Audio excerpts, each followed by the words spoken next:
Hati-hati dengan kemarahan tersembunyi dari anak Anda. Ini kisah penderita kanker pada anak. Dalam minggu ini ada 2 pasien kanker yang saya temui yang masih sangat muda, 25 dan 19 tahun. Setelah pendalaman masalah, keduanya memiliki cerita yang hampir sama. Masih ingat kan sahabat pesan cinta dari tumor atau kanker? Adanya kemarahan, kebencian, dendam, sakit hati yang mendalam dan lama. Adanya perasaan tidak berdaya, tidak ada yang membantu, pikiran yang tertutup dan mudah menyalahkan orang lain. Sangat kritis terhadap diri sendiri, menyimpan rahasia, penyesalan dan duka cita yang sangat mendalam. Jika ingin sembuh, ubah emosinya. Saya memaafkan dan melepaskan masa lalu apapun yang sudah terjadi dengan sukacita. Saya memilih untuk mengisi hidup saya yang sekarang dengan sukacita. Saya menerima dan mencintai diri saya dan orang lain apa adanya. Semua baik-baik saja adanya.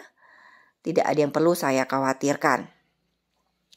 Buat sahabat yang saat ini lagi menderita dengan tumor dan kansernya, coba cek apakah ada emosi-emosi di atas dalam diri sahabat yang menjadi akar masalah kenapa sahabat terkena kanker saat ini. Biasanya hampir 100% pasien kanker yang saya temui menjawab ada. Kalaupun sekarang sahabat menjawab sudah saya maafkan, saya sudah lupa, saya tidak ingat lagi. Bisa jadi itu hanyalah jawaban-jawaban dari pikiran sadar sahabat saat ini yang sudah mulai sadar atau bertumbuh atau menjadi baik. Tapi di pikiran bawah sadar sahabat belum memaafkan. Ada diri sahabat kecil di sana yang masih menderita dan mengirimkan sinyal kemarahan, kesedihan, perasaan tidak berdaya terus-menerus yang lantas menjadi pupuk buat tumbuhnya tumor atau kanker ini.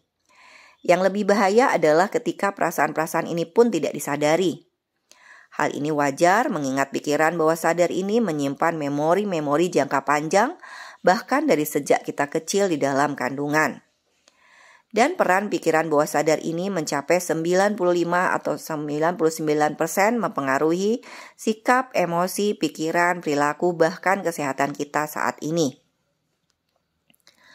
Kembali ke dua anak tadi, dua-duanya sama. Mereka menyimpan kemarahan, kesedihan bertahun-tahun sejak kecil. Yang satu karena perlakuan papa yang kerap berselingkuh, keras, sering memukuli anak dulu saat kecil, tidak bertanggung jawab terhadap nafkah keluarga dan tidak peduli sama mama dan anak-anak. Satunya lagi pasien anak yang marah dan kecewa terhadap kakak yang narkoba dan perilakunya buruk, bahkan seringkali bersikap kasar ke kedua orang tua dan adik-adik. Dan merasa marah dengan perlakuan orang tua yang rasanya pilih kasih dan tidak adil. Bila kakak yang melakukan kesalahan, mama menegurnya dengan halus sekali, padahal kesalahannya fatal atau besar. Sedangkan dia merasa kalau dia yang salah, kecil saja mamanya bisa marah besar. Ternyata setelah pendalaman masalah ke mamanya, mama pun memiliki kompleksitas permasalahannya sendiri. Tidak akur dengan suami, belum bisa menerima perbedaan, selalu bertengkar hebat dengan suami. Bahkan saat anak ini dalam kandungan, mama pun merasa belum siap menerima kehadiran anak ini karena jaraknya yang terlalu dekat dengan si kakak dan tidak ada supporting dari suami. Jadi dari sejak dalam kandungan, si adik pun sudah merasa tidak diinginkan oleh mamanya. Dan memori ini tentu saja tersimpan di pikiran bawah sadar anak. Sehingga ketika lahir pun sedikit saja perlakuan tidak menyenangkan dari mamanya membuat ia sedih, seakan-akan mempertebal memori di pikiran bawah sadar dia bahwa dia anak yang tidak diinginkan atau tidak diterima oleh mama ini. Ternyata emosi-emosi ini terus-menerus hadir dalam diri anak ini sejak ia kecil. Ia menyimpan semua kemarahan-kemarahan, kesedihan ini di dalam dirinya. Saat ia mulai besar, dia sering memukuli tembok. Ini adalah ekspresi kemarahan dalam dirinya yang tertahan karena tidak diizinkan keluar. Akhirnya semua pun berbuah menjadi kanker di usia muda dalam diri anak ini. Sedih ya sahabat membaca ini saja. Saya menghadapinya pun hanya bisa menahan tangis di dalam hati. Saya memahami resiko dari kanker yang dihadapi oleh dua anak ini. Satu anak kankernya ada di kulit perut bagian bawah.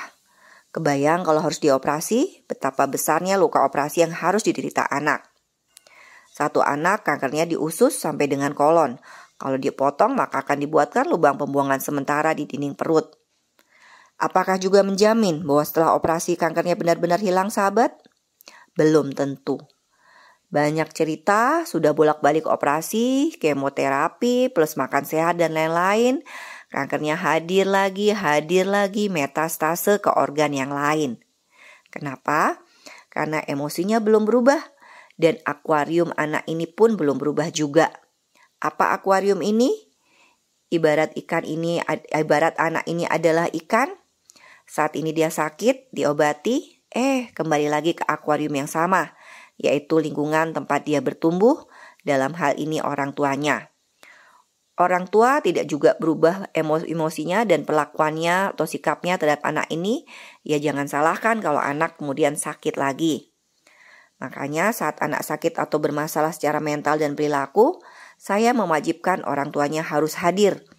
Dan kalau memang orang tuanya juga memiliki masalah-masalah emosi dari masa lalunya terkait orang tua atau pasangannya, maka orang tua yang harus diterapi dulu baru anak.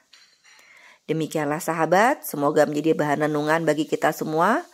Jangan sampai masalah kita hari ini yang belum selesai dari masa lalu kita sendiri menjadi warisan yang kita turunkan ke anak dan anak pun menjadi sakit. Salam sayang selalu, Sinta.